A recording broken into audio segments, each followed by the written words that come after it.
포기할 수 없는 우리를 위해 주님은 모든 것을 내어서 우릴 사랑하시네.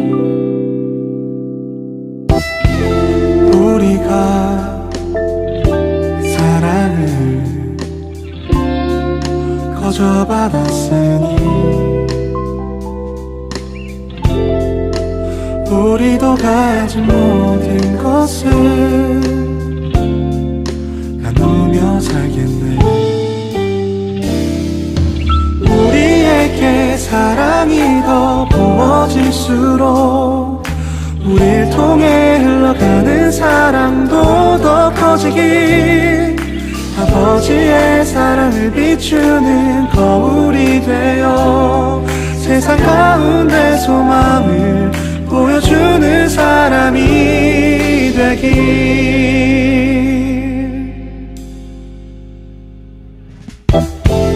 우리가 사랑을 거저 받았으니 우리도 가진 모든 것을 나누며 살겠네. 우리에게 사랑이 더 부어질수록 우릴 통해 흘러가는 사랑도 더 커지길, 아버지의 사랑을 비추는 거울이 되어 세상 가운데 소망을 보여주는 사람이 되길. 우리에게 사랑이 더 부어질수록 우릴 통해 흘러가는 사랑도 더 커지길, 아버지의 사랑을 비추는 거울이 되어 세상 가운데 소망을 보여주는 사람이, 세상 가운데 소망을 보여주는 사람이 되길.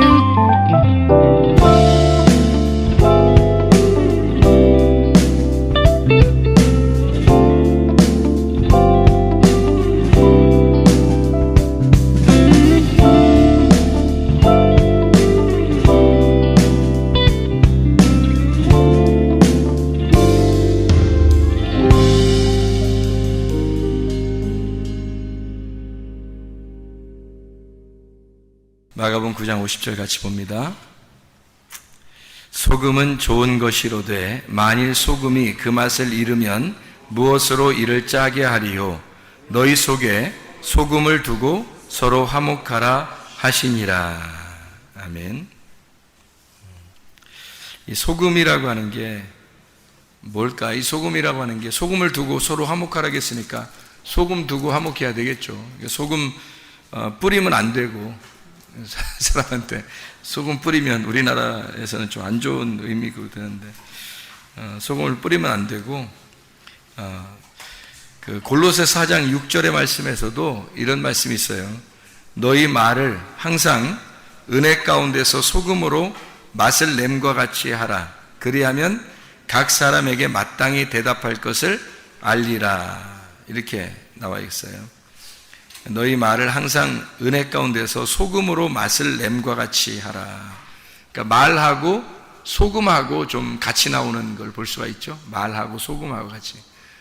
그러니까 여기서 소금을 두고 서로 화목하라 그렇게 말하는 걸 봐서 복음, 그러니까 말은 말인데 기쁜 소식, 그러니까 기쁜 소식 되시는 예수님, 그러니까 소금이라고 하는 게, 소금은 그러니까 억지로 뭐 이렇게 어색하게 하라는 게 아니에요. 어색하게 소금 뭐 갖다가 서로 화목하라 그렇게 어색한다는 게 아니고 자연스러운 겁니다. 왜 그 자연스러운 거냐면, 성경에 보면 제사가 나오거든요. 제사가 레위기서 1장부터 5장까지 사이에 제사가 5개가 나와요. 번제, 소제, 화목제, 속죄제, 속건제, 이렇게 5개가 제사가 나오는데 그 중에 곡식을 드리는 제사가 나와요. 이 곡식 드리는 제사가 레위기서 2장에 나오거든요. 그 레위기서 2장에 보면 곡식 드리는 제사에는 꼭 소금을 쳐라 그렇게 말해요. 그러니까 곡식이 들어가니까 소금이 들어가야 된다? 이건 자연스러운 거라는 거죠. 왜냐면 그냥 곡식만 이렇게 하나님께 드리는 게 아니라 소금을 꼭 이렇게 쳐서 함께 드려야 된다. 그건 자연스러운 일이었다는 거죠. 예를 들자면 우리가 빵을 만들어요. 빵을 만들 때 소금을 넣는다는 것은 자연스러운 일이거든요. 소금을 넣어야지 이게 간이 배기지, 간이 없으면 안 되잖아요. 그래서 소금을 맛을 내는 거거든요. 그러니까 맛을 낼 때 사용하는 거예요. 그래서 곡식을 제사 드릴 때는 소금이 꼭 들어가야 된다. 레위기서 2장 13절 말씀에 나와 있는 말씀입니다. 자, 그래서 우리가 이게 왜 자연스러움이라고 이야기하냐면, 이거를 왜 자연스러움이라고 얘기를 하냐면요, 이 복음이라고 하는 게 이 소금이라고 하는 거 있잖아요. 이게 말씀인데 그냥 말씀이 아니고 이게 올바른 말씀, 그러니까 그냥 말씀이 아니라 바른 말씀, 바른 교훈, 바른 말씀, 이것을 표현할 때 소금이라고 이렇게 얘기할 수가 있다는 거죠.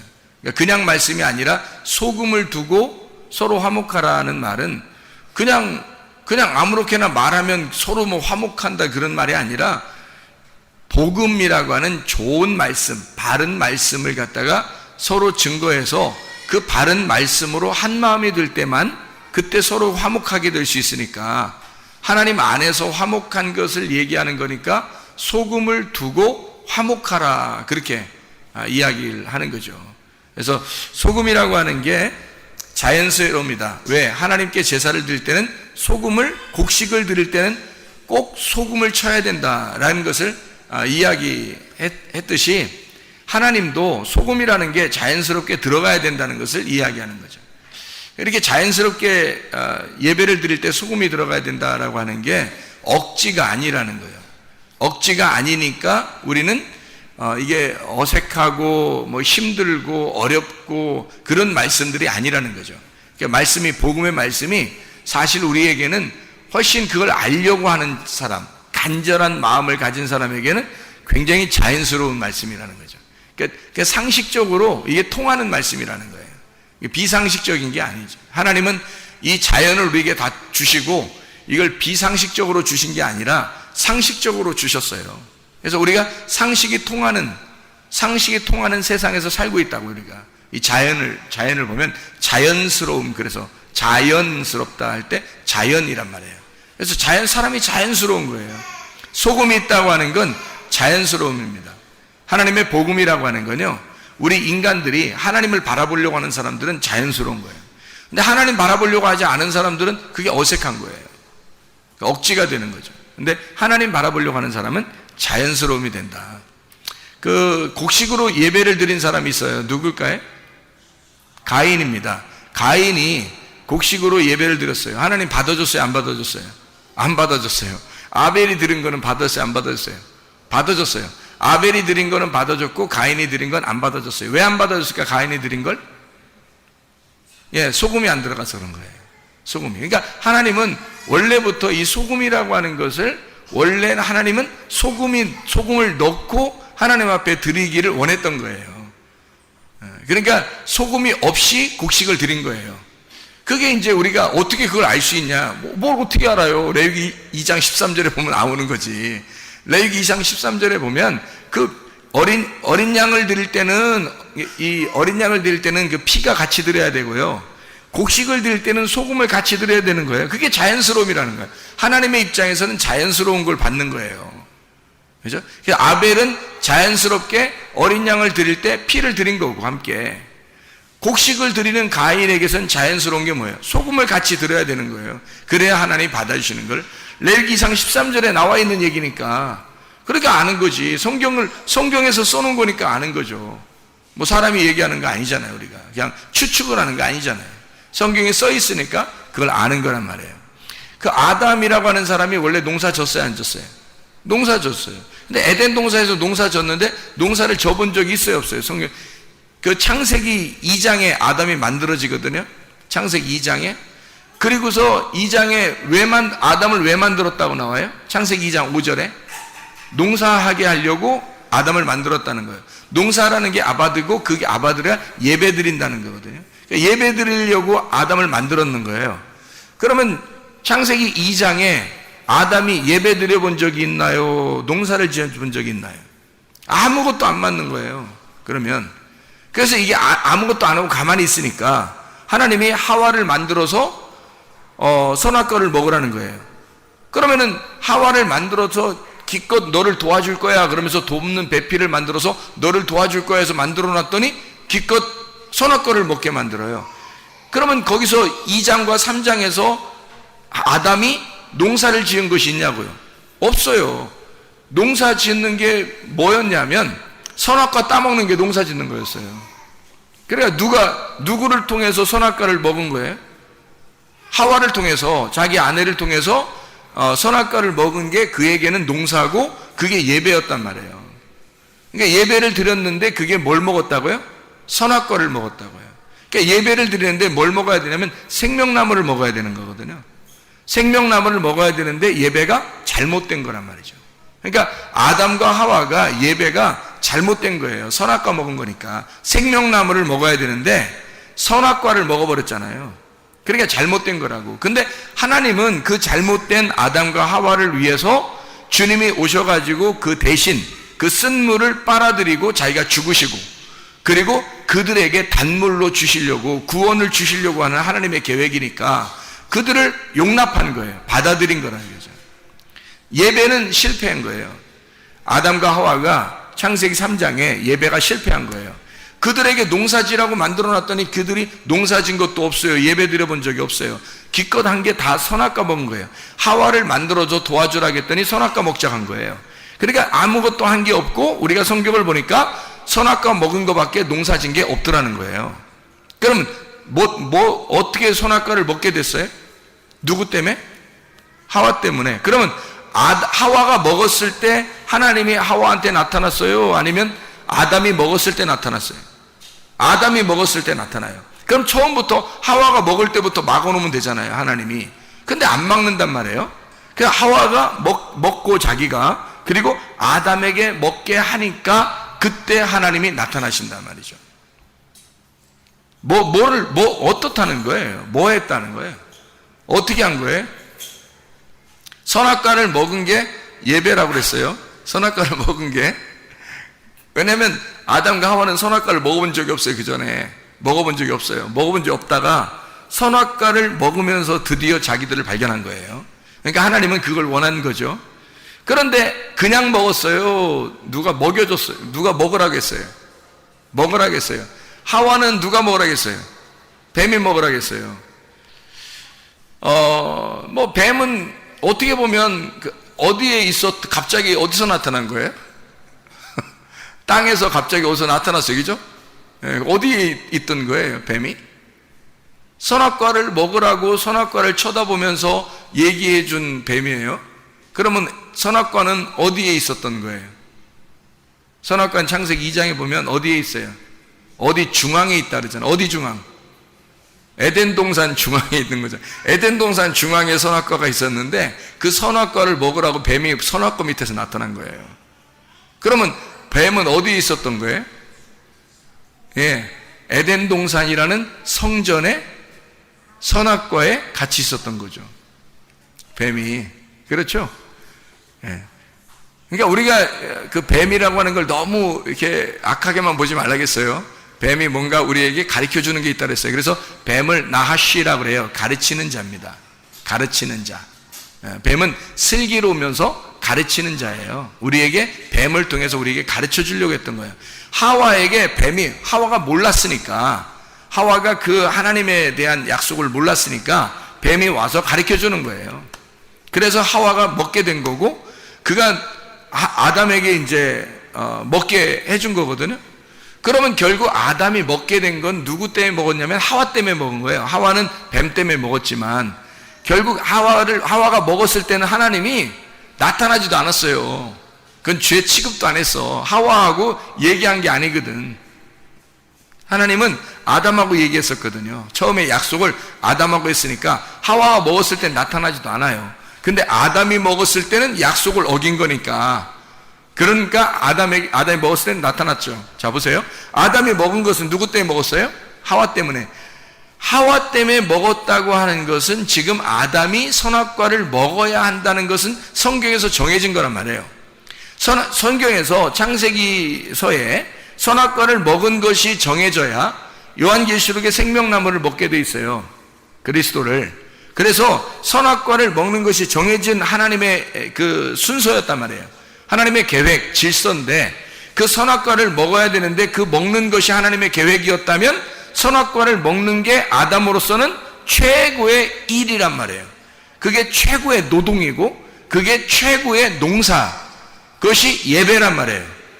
그러니까 선악과를 먹는 게 예배인데 누가 도와줘요? 하와가. 선악과를 하와가 먹도록 도와주니까 아담 입장에선 지금 누구를 통해서 먹은 거예요? 하와를 통해서 먹은 거니까 아담은 하와를 농사진 거죠. 아담은 하와를 농사지어서 결국 선악과를 먹어 예배가 실패가 된 겁니다. 자, 이 말은 무슨 말이냐면요, 거기에 이 선악과를 먹으면 생명나무를 나중에 먹게 돼요. 그래서 그 생명나무를 먹게 됨으로써 선악과를 먹었음을 나중에 결론적으로 알려주는 내용이 성경이에요. 근데 이 선악과를 먹었을 때는 실패가 돼야지 이게 성공이 돼버리면 생명나무가 필요 없단 말이에요. 그러니까 이 선악과를 먹은 것이 예배 실패라고요. 노동의 실패, 농사의 실패라고 선악과 먹은 게. 그러니까 아담과 하와는 실패한 겁니다. 그래서 창세기 3장을 통해서 실패하고 하나님은 생명나무를 준비해 놓는 겁니다. 그렇죠? 그러니까 이 아담은 하와를 통해서 하와를 갈아서 선악과를 먹는 예배를 드린 거고, 가인이라고 하는 사람은 누구를 통해서 예배를 드린 것일까? 누구를 통해서? 가인이란 사람이 그냥 곡식을 하나님 앞에 드렸더니 안 받는 거예요. 하나님에 안 받아요. 그러면 곡식에 뭐가 들어가야 된다는 거예요? 곡식에 뭐가 들어가야 된다고요? 소금이 들어가야 된다고. 어린 양에는 뭐가 있으니까 하나님 받는 거예요? 피가 있으니까 받는 거예요. 피와 기름이. 그러니까 어린 양에는 피와 기름이 있으니까 받은 거고, 곡식 안에는 소금이 있어야 받는 거예요. 그러니까 이 곡식에 소금이 없으니까 이 가인이라고 하는 사람이 지금 원래 이 소금이라고 하는 걸 드리려면 누구를 지금 농사해야 되냐면, 가인의 입장에서는 아벨을 농사해서 하나님 앞에 예배를 드려야 된단 말이에요. 아벨을 농사해서 하나님께 예배를 드릴 때 하나님이 그 예배를 받으시는 거거든요. 그래서 하나님이 만나는 장면이 아벨을 죽이고 하나님이 만나셔요. 가인을. 그러니까 가인이 그냥 농사 짓고 하나님 앞에 드렸을 때는 하나님이 만나질 않아요. 근데 가인이 아벨을 죽이고 나니까 하나님께서 나타나십니다. 자, 아벨을 죽이니까 하나님이 나타났어요. 자, 왜 나타난 거죠? 왜 나타났어요? 어떻게 해서 나타났다고 거기 나와요? 누구의 핏소리가 들린다? 아벨의 pit소리가 들린다. 어디에서? 땅 속에서. 땅 속에 피가 들어갔다는 거예요. 너는 지금 땅에 농사를 지었잖아요. 농사를 지어가지고 하나님 앞에 이걸 드렸는데 하나님이 이건 안 받는단 말이에요. 근데 아벨을 죽이고 나니까 아벨의 피가 땅 속에 들어가 있다는 거죠. 그래서 땅 속에 들어있는 아벨의 피를 하나님의 소리를 듣고 하나님이 나타나서 가인을 부르시는 거예요. 그러면 땅이라고 하는 건 뭐가 있을 때 속죄가 일어난다? 피가 있을 때 이 땅에 속죄가 일어난다. 예수님이 십자가 못 박혀 돌아가실 때 피를 흘리셔서 어디로 떨어졌겠어요? 땅에 떨어진 거죠. 땅에 떨어져 땅을 정결케 하는 거란 말이에요. 땅이 누군데? 나니까 내 속에 예수의 피로 인하여 정결케 된다는 것을 이야기하는 거죠. 그러면 곡식에는 뭐가 들어가 있어야 된다고요? 땅은 피가 있어야 되고, 어린 양에는 피가 있어야 되고, 곡식에는 뭐가 들어있어야 된다고? 거기다 피 발라? 곡식에다 피 발라서 하나님 앞에 드리라는 거예요? 성경에? 아니잖아요. 곡식을 드릴 때 하나님이, 제가 그랬잖아, 자연스러워진다고. 자연스러워야지. 곡식을 갖다 하나님 앞에 드리면서 피를 갖다 뿌리고 드리면 좋겠냐, 하나님이. 징그럽다 그러지. 자연스러워야지. 동물에는 피가 있는 거지만 곡식에는 소금이 있어야 된단 말이에요. 그래서 하나님께 드릴 때, 곡식을 드릴 때는 자연스러운 곡식이 드릴 때 소금이 들어가야 하나님이 받는 거예요. 어린 양에 피가 있어서 그 피를 받는 것처럼 곡식에 소금이 있어야 소금을 받는 거라고요, 하나님이. 그러니까 곡식에는 상식적으로 비상식적이 아닙니다. 하나님은 자연스러운 거예요. 곡식 안에는 소금이 들어있어야 된다는 거예요. 그거를 하나님이 보시고 받아야 된다는 거죠. 그러니까 가인은 아벨을 농사져서 뭘 깨달았어야 되는 거예요. 아, 땅 속에는 피가 묻히는구나. 이게 피가 그 속에서 소리를 질러서 나오는구나. 그 복음을 소개해 주는 거구나. 그러면 그 아벨을 죽임으로써 뭘 깨달은 거예요? 복음을 깨달은 거죠. 그래서 곡식을 내가 드린 게 잘못 드렸구나. 이게 곡식 드린 게 아니라 어린 양을 들여서 피를 하나님 앞에 드리면 받았을 것이고, 내가 곡식을 차마 농사를 지어서 곡식을 드리는 거였다면 소금을 쳐서 드렸어야 되는 거구나 라는 걸 깨달은 거죠. 아벨을 죽이고 나서야 깨닫게 된 거라는 거죠. 자, 제가 이거를 왜 소금을 두고 서로 화목하라, 이 말은 복음이라고 하는 말씀, 이것이 우리에게는 자연스러움이고 이건 상식적이다 라고 제가 얘기를 했냐면, 양심에 대한 이야기를 하려고 그래서 그런 거예요. 양심 있냐 이런 말 하죠. 사람들이 뭔 얘기를 하다가 보면 너 양심 있냐 그 말 하죠. 저거 양심도 없어 이런 말 하고요. 너 진짜 양심 있냐 그런 말 하잖아요. 그래서 그 양심이라고 하는 게 양심이라고 하는 거는 그냥 다 가지고 있는 거예요. 누구나 다 가질 수 있는 건데, 가질 수 있지만 실제로는 누가 가지고 있는 게 하나님께서 말하는 성경에 있는 양심일까? 그 양심을 한번 찾아보려고 그러는 거예요. 양심 있냐 할 때 여러분 이거를 비상식적이라고 그래요. 양심 있냐 그럴 때 상식적인 걸 얘기해요.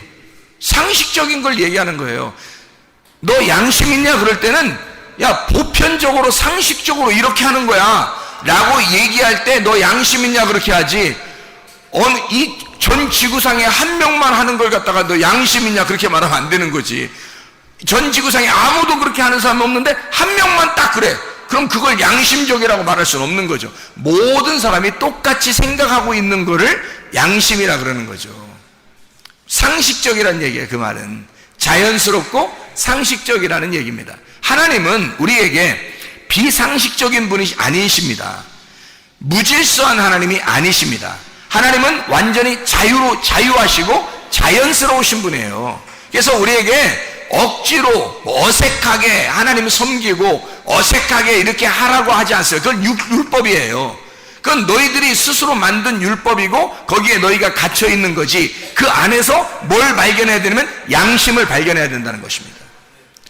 제가 율법 안에서 양심을 발견해서 여러분에게 내가 발견한 양심을 소개하고 싶은 거예요. 그건 상식입니다. 하나님을 만나는 사람들에게 아주 상식적인 거예요.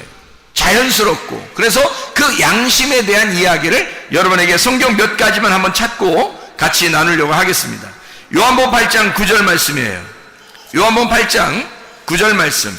요한복음 8장은 간음한 여인에 대한 이야기가 쭉 나오거든요.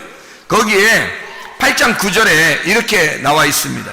그들이 이 말씀을 듣고 양심의 가책을 느껴 어른으로 시작하여 젊은이까지 하나씩 나가고 오직 예수와 그 가운데 섰는 여자만 남았더라. 양심이 발동된 겁니다. 양심이, 이 사람들은 지금 다 성경을 아는 사람들이에요, 모르는 사람들이에요? 성경을 아는 사람들이에요. 성경을 아는 사람들이니까 양심이 발동된 거예요. 그죠? 성경을 모르는 사람은 양심도 없을 수도 있어요. 성경에서 말하는 양심은 성경을 아는 사람에게 일어나는 겁니다. 성경을 아는 사람에게 있는 게 양심이에요. 성경도 모르는 사람, 교회도 안 다니는 사람, 성경도 모르는 사람인데 양심이 어디 있어요, 그 사람들에게? 근데 성경을 아는 사람에게는 우리 일반적인 양심이 아니라 일반적인 양심 모든 사람이 가지고 있지만 성경의 양심은 교회 다니는 사람들에게만, 말씀을 듣는 사람들에게만 있는 거라는 거죠. 이 성경의 양심은, 성경의 양심을 깨달으니까 자기의 발등을 찍는 거예요. 다른 사람을 죽일 수가 없는 거예요. 자기 양심이 발동됐단 말이에요. 그리고 돌아간 거예요. 자,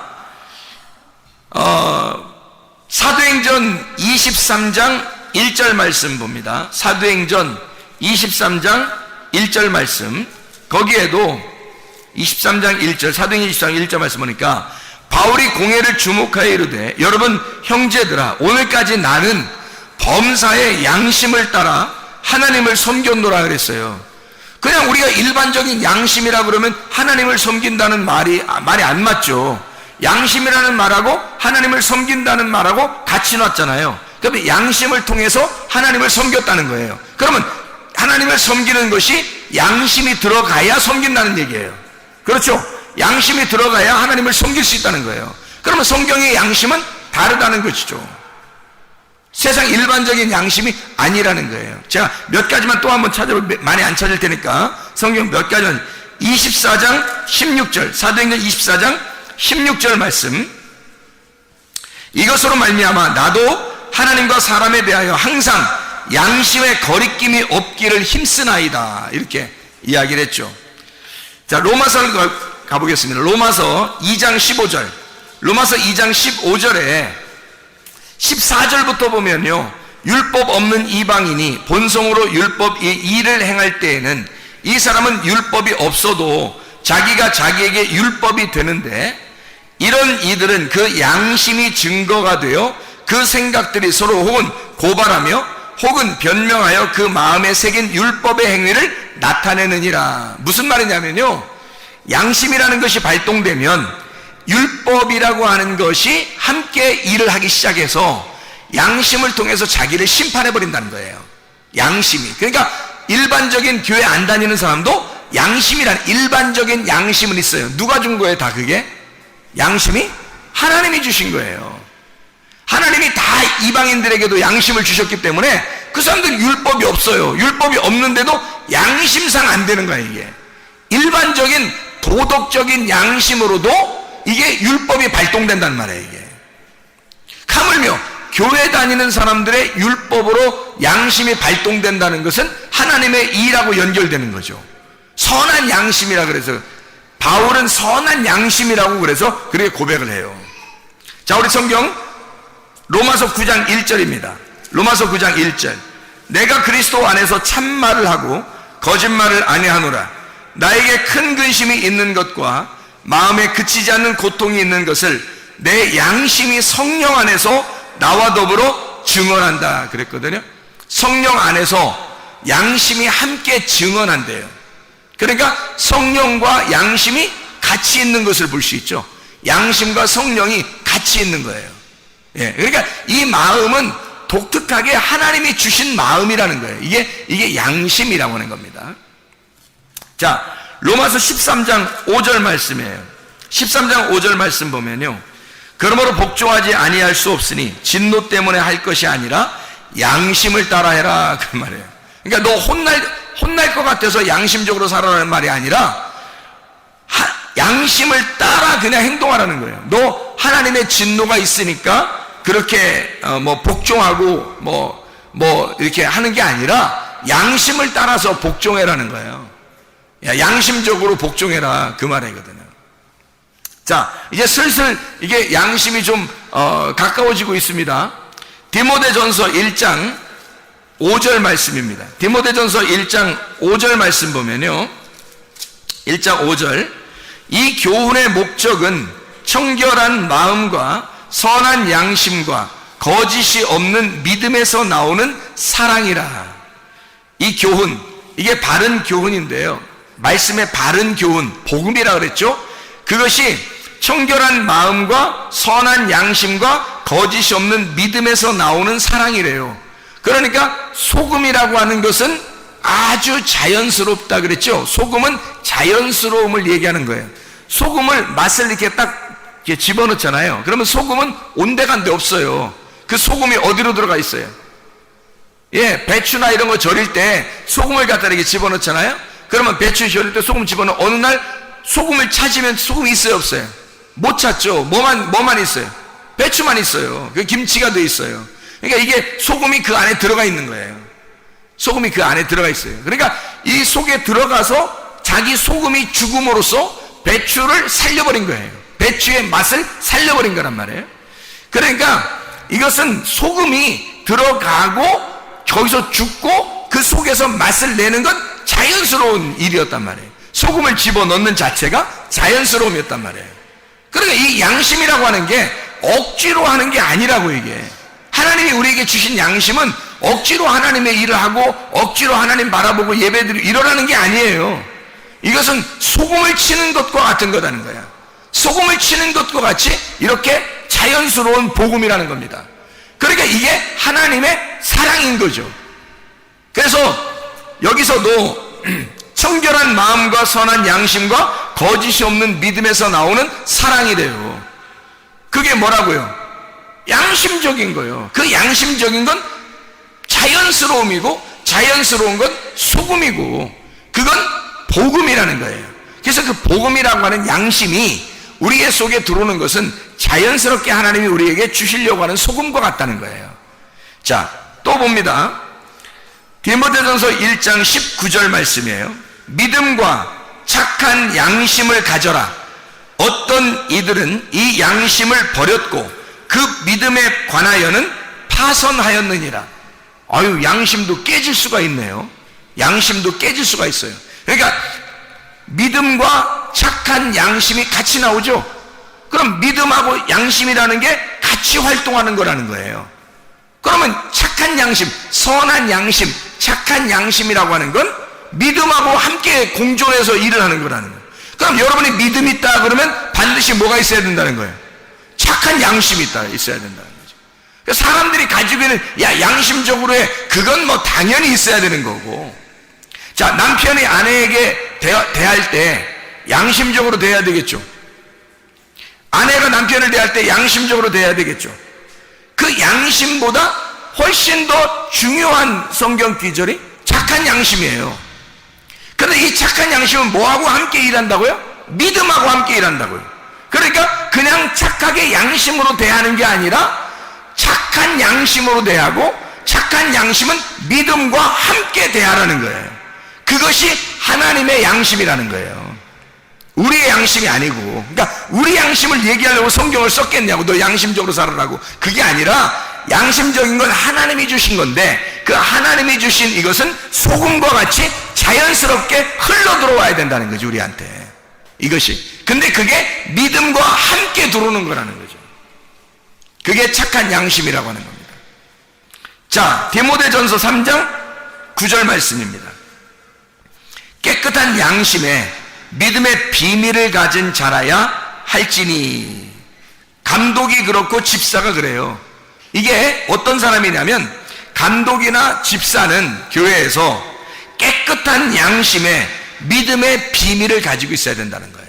그러면 깨끗한 양심과 믿음의 비밀이 함께 나오네요. 이렇게 같이 나오잖아요. 그러니까 믿음이 있다고 하면서 양심적이지 않거나. 제가 옛날에 양심적이지 못했어요. 제가 옛날에 양심적이지 못했다고. 그 내가 양심적으로 바뀌니까 이젠 알겠는 거예요. 무슨 말인가. 이게 성경이 무슨 말인가 알겠는 거예요. 양심, 믿음이 들어오니까 양심이 들어오더라는 거예요. 나한테. 하나님의 양심이 내게 들어오더라는 거예요. 믿음이 들어오니까 하나님의 양심이 들어오더라는 거예요. 그래서 알게 된 거예요. 이게.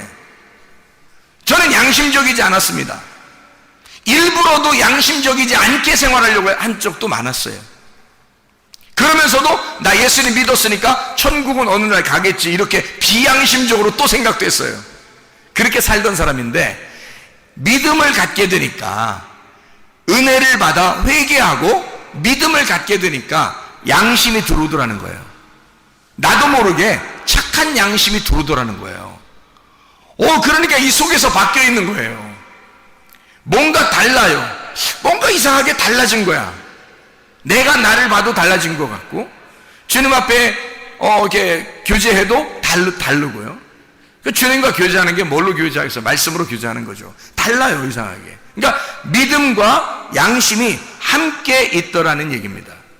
자, 우리 베드로전서 2장 9절 말씀, 베드로전서 2장 9절 말씀. 그러나 너희는 택하신 족속이요 왕같은 제사장들이요 거룩한 나라요 그의 소유된 백성이니 이는 너희를 어두운 데서 불러내어 그의 기이한 빛에 들어가게 하신 이의 아름다운 덕을 선포하게 하려 함이니라. 베드로전서 3장 16절 봅니다. 베드로전서 3장 16절. 선한 양심을 가져라. 이는 그리스도 안에 있는 너희의 선행을 욕하는 자들로 비방하는 일에 부끄러움을 당하게 하려 함이라. 선한 양심을 가지라. 너가 베드로전서 2장 9절에 너는 택하신 족속이고 왕같은 제사장들이고 거룩한 나라 하나님의 소유가 된 백성이니까 널 어두운 데서 불러낸 것은, 네가 그 기이한 빛에 들어간 것은 아름다운 덕을 선전하게 하려고, 너를 통해서 소금을 고르게 분배함으로써, 그 복음을 고르게 분배함으로써 화목시키려고 하는, 서로 하나가 되게 하려고 하는 너의 선한 양심으로, 그냥 사람들이 말하는 양심적이라는 도덕적인 그런 얘기가 아니라 진짜 하나님의 선한 양심으로 서로 소금을 뿌려서 함께 그 소금으로 화목하게 만드는 양심이 네 속에 들어와 하나님의 아름다운 덕을, 복음을 소개하고 선전하게 하려고 너를 어두운 데서 불러냈다는 겁니다. 그러니까 우리는 하나님의 선한 양심이 있어야 되는 거죠, 우리 속에. 그래서 베드로전서 3장 여기에 지금 16절에 선한 양심을 가져라 그렇게 말하는 거예요. 선한 양심, 분명히 선한 양심이 있다니까요. 제가 그걸 경험했어요. 제가 그걸 경험했다고. 선한 양심이 분명히 있다고요. 그래서 선한 양심이라고 하는 것을 제가 발견했기 때문에, 그걸 선한 양심을 경험했기 때문에 제가 이거를 부인할 수가 없는 거예요. 그래서 그걸 소개하는 겁니다, 여러분에게. 선한 양심을 가지라고. 여러분도 선한 양심을 가지셔야 합니다. 그냥 착한 일 해라, 착하게 좀 살아라, 이런 정도가 아니에요. 선한 양심을 가지셔야 된다는 겁니다. 베드로전서 3장 21절, 베드로전서 3장 21절 말씀. 물은 예수 그리스도께서 부활하심으로 말미암아 이제 너희를 구원하는 편이 곧 침례라. 이는 육체의 더러운 것을 제하여버림이 아니오 하나님을 향한 선한 양심의 간구이니라 그랬어요. 침례를 받는 거 있잖아요. 침례 받는 거, 할례 받는 거. 할례 받는 거 육체를 끊어버리는 거예요. 침례, 죽는 거잖아요, 우리가. 그러면 이것을 죽는 것과 부활하는 것이 동시에 있거든요. 그러니까 여기서는 말하기를 죽는 것은 소극적이고 부활한 것은 적극적인 거라는 거야. 자, 침례는 너를 육체의 더러운 것을 끊어버리는 것이 아니요, 뭐 하는 거다? 선한 양심을 따라가는 거다, 이렇게 말하는 거잖아요. 그러면 보세요. 너가 육체를 끊어버리려고 내가 이거 안 해야지, 이거 안 해야지, 내가 이걸 죽여야지, 내가 죽어야지, 내가 이걸 하면 안 돼, 이렇게 안 돼 하면서 이렇게 하는 것은 소극적이라는 겁니다. 그거 침례를 받는 것은 그것이 아니라는 거예요. 다시 말하면 침례가 물론 우리의 육체를 끊어버리는 죽음을 얘기하죠. 당연히 그걸 얘기하죠. 얘기하는 것인데 더 적극적으로 이 성경은 그렇게 말씀하는 겁니다. 네가 이것을 거기에 소극적으로, 부정적으로 네가 너 죽는 것만 생각하느냐? 그거는 어린아이들도 생각하는 거야. 침례를 받는다, 할례를 받는다 그러면 어린아이들도 무슨 생각하면 너가 죽는다, 육체적으로 끊어버린다, 요거 정도는 다 생각할 수 있다는 거야, 이건. 근데 더 하나님의 측면에서 선한 양심 안에서 생각할 때는, 선한 양심은 우리에게 뭐라고 고백하냐면 진짜 복음을 따라와라. 진짜 복음은 선한 양심인데 그 선한 양심을 네가 따라와야 된다는 것을 말하는 것입니다. 너가 죽는 것 정도는 아무것도 아니야. 그거는 그게 아니야. 침례는 그걸 얘기하려고 했던 게 아니야. 결국 너의 죽음이 너를 살리는 데 있었던 거고, 네가 그렇게 육체를 끊어버리는 죄를 그만둬야지 하는 그거 정도가 아니라는 거예요. 그 정도가 아니라 하나님이 우리에게 원하시는 것은 너는 선한 양심을 따라라, 그 말이거든요. 침례라고 하는, 적어도 주님이 말하는 침례라고 하는 것은 네가 너를 죽이고 내가 죄를 그만둬야지, 내가 이런 죄를 그만둬야지 라고 하는 그 정도가 아니라는 거예요. 그게 아니라 하나님의 선한 양심을 따라가는 것이다. 하나님의 선한 양심을 따라가는 것이다. 그러니 이 선한 양심이 얼마나 우리에게 중요한 거냐고요. 그래서 우리는 믿음이라고 하는 게요, 그냥 여기 지금 소금과 믿음, 복음과 믿음, 여기 지금 선한 양심과 믿음 다 같이 나오잖아요. 이게 무슨 말이냐면 믿음이 생기면 선한 양심이 들어오는 거예요. 그러면 우리 속에서 우리도 모르는 사이에 내가 맛깔난다고요.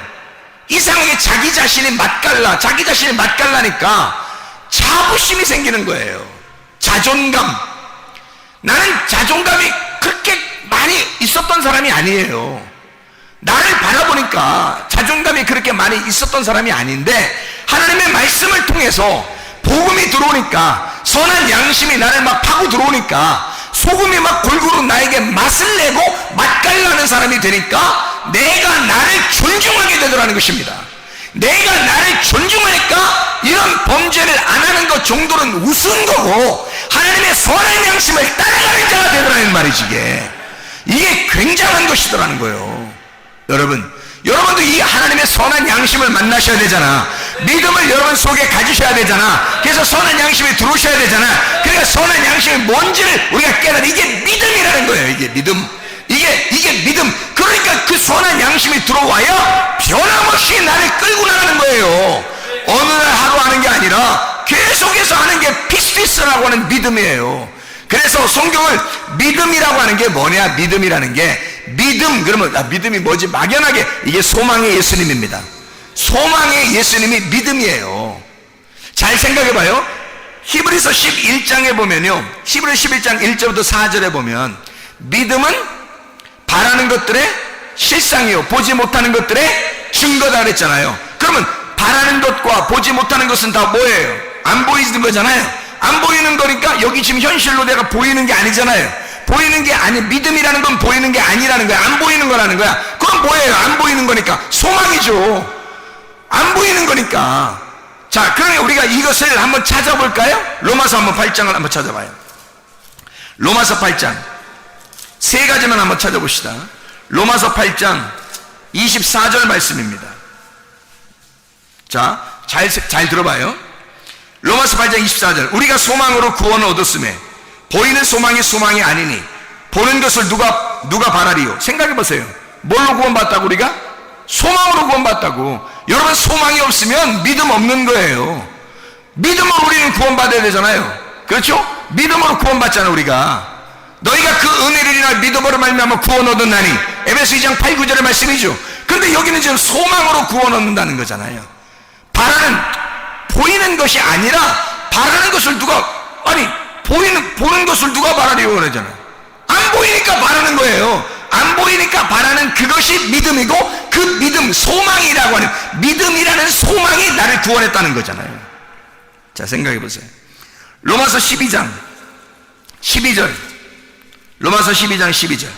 소망 중에 즐거워하며 환난 중에 참으며 기도에 항상 힘쓰며. 소망 바꿔서 믿음. 바라는 보이지 않는 것들, 그 믿음이라는 보이지 않는 거, 이 소망이란 말이에요. 로마서 15장 4절 말씀. 무엇이든지 전에 기록된 바는 우리의 교훈을 위하여 기록된 것이니 우리로 하여금 인내로 또는 성경의 위로로 소망을 가지게 함이니라. 아니, 우리 믿음을 가져야 천국 가잖아요. 영혼의 구원 받잖아. 베드로전서 1장 9절에 믿음으로 너희의 영혼의 구원을 받는 거잖아요. 그런데요, 여기서는 소망을 가지게 하려 합니다. 성경의 위로로 소망을 가지게 하려 합니다. 소망을 갖게 하려고 우리를 부르신대요. 소망을 갖게 하려고. 그 믿음이거든요. 하나만 더 찾아요. 로마서 15장 13절 말씀. 소망의 하나님이 모든 기쁨과 평강을 믿음 안에서, 이러잖아요. 소망의 하나님이 믿음 안에서 너희에게 충만하게 하사 성령의 능력으로 소망이 넘치게 하시기를 원하노라 그랬잖아요. 소망이죠. 그게 믿음입니다. 믿음과 소망은 같이 나오는 거예요. 그래서 그것이 복음이고 소금이고 선한 양심이라는 겁니다. 선한 양심이라고 하는 것이 슈네이데시스라는 단어거든요. 슈네이데시스. 이 슈네이데시스라고 하는 것은 공통적으로 함께 도덕적인 어떤 의식을 갖는 참된 진리를 말합니다. 옳은 분별력을 선한 양심, 슈네이데시스, 양심이라 그렇게 말해요. 그러니까 밖에 있는 사람들이 얘기하는 게 아니라 진리를 가지고 하늘적인 땅의 지각이 아니라 하늘적인 지각을 갖는 거, 하늘적인 지각을 갖는 걸 선한 양심, 양심이라 그러는 거예요. 하나님, 사람들은 누구나 다 양심을 가지고 있어요. 너 양심 있냐? 그렇게 말하잖아요. 그런데 하나님이 주시는 양심이 있다고. 그거를 여러분과 제가 가지고 있어야 된다고요. 제가 그것이 없었는데 믿음을 가지니까 소망이 있고, 소망을 가지니까 믿음이 있는 거예요. 소망과 믿음이 함께 같은 거였다는 거죠. 왜냐하면 내가 여기서 지금 현실로 가지고 있었던 것이 아니라 하나님이 주시는, 바라는 것을, 보이지 않는 걸 주는 거란 말이에요. 내가 바라는 것이 그거였는데 하나님이 그걸 보이지 않는 걸 주시더란 말이에요. 그게 믿음과 소망이었다는 거죠. 근데 믿음이 소망이었고 소망이 믿음이었다는 거예요. 그게 선한 양심이었다는 거죠. 그 선한 양심을 하나님이 주시니까 사람이 어떻게 변하겠어요? 양심적으로 변하는 거예요. 사람이 양심적으로. 근데 세상적인 도덕적 양심이 아니라 하늘적인 지각을 갖게 되더라는 거예요. 하늘적인 양심이 내게 오더라는 겁니다. 그래서 슈네이데시스를 보니까 이 슈네이데시스가 슈네이도에서 왔는데요. 슈네이도라고 하는 것은 쉰이라는 말하고 에이도라는 말의 합성어예요. 쉰이라는 말은 함께라는 말이거든요. 쉰이라는 말, 함께, 같이, 곁에서 하나된, 하나된, 같이, 함께. 에이도라는 말은 보인다 말이거든요. 보인다, 본다라는 말이에요. 에이도는 본다, 깨닫는다, 이해한다는 거예요. 자, 보세요. 그러면 양심, 그럼 뭐라고요? 쉰에이도, 함께 보는 걸 말하는 거예요. 누구하고 보는 걸 말하는 거예요? 하나님과 함께 보는 걸 말하는 거예요. 그게 생기더라는 거예요. 지금 제가 여러분에게 말씀드리고 싶은 건 이겁니다. 하나님은 비상식적으로 우리에게 대하지 않습니다. 아주 자연스럽고 아주 상식적으로 우리에게 대하신다는 거죠.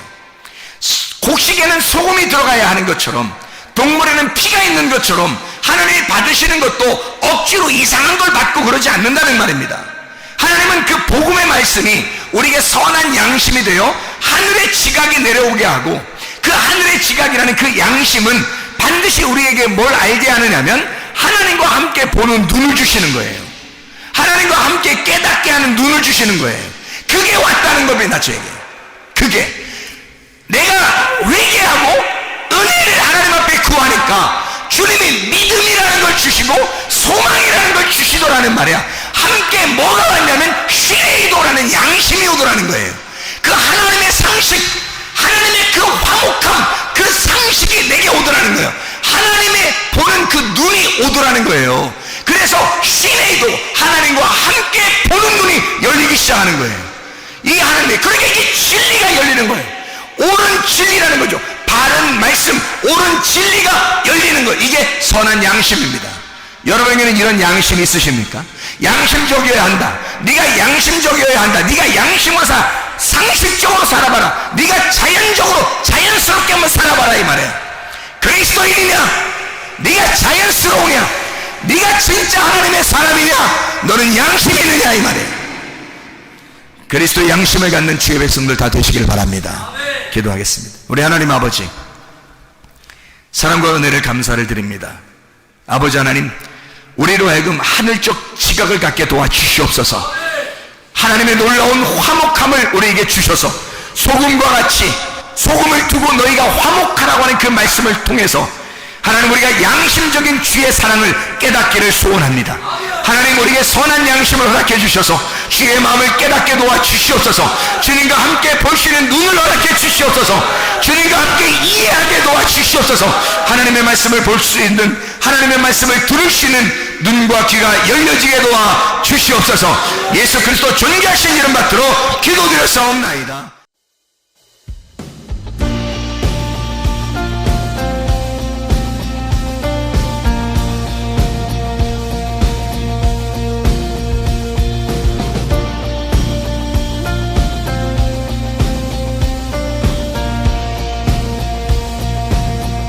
주 하나님 지으신